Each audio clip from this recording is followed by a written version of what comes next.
ये बात वाज़ेह तौर पर मौजूद है कि गैर अंबिया सहाबा किराम के हाथ पांव भी चूमे गए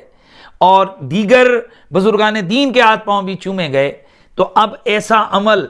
जो रसूलुल्लाह सल्लल्लाहु अलैहि वसल्लम से सही रिवायात से साबित है और उम्मत के बुजुर्ग तवातुर से इस पर अमल करते आए हैं, किसी ने फतवा नहीं लगाया। तो मिर्ज़ा साहब, हनीफ कुरैशी की दुश्मनी में आपको क्या ये इल्मी अखलाकी ज़रा दिल पे हाथ रख के और अपने घर में बैठ के ज़रा सोचिएगा कि जब एक अमल करने वाला खुद अपने अमल की वजाहत कर देता है कि मैंने ये सजदा नहीं किया बल्कि मैंने ये पाँव को चूमा है, हालांकि सजदे के लिए जैसे बुखारी शरीफ में मौजूद है कि 7 हड्डियों पर वो सजदा होना ज़रूरी है, और वो चूँकि सजदा इबादत है और इबादत के लिए इन्नमल आमालु बिन्नियात, नीयत का होना ज़रूरी है। तो अब पाँव चूमने को आपने सजदा बना दिया, क्या यही आपका इल्मी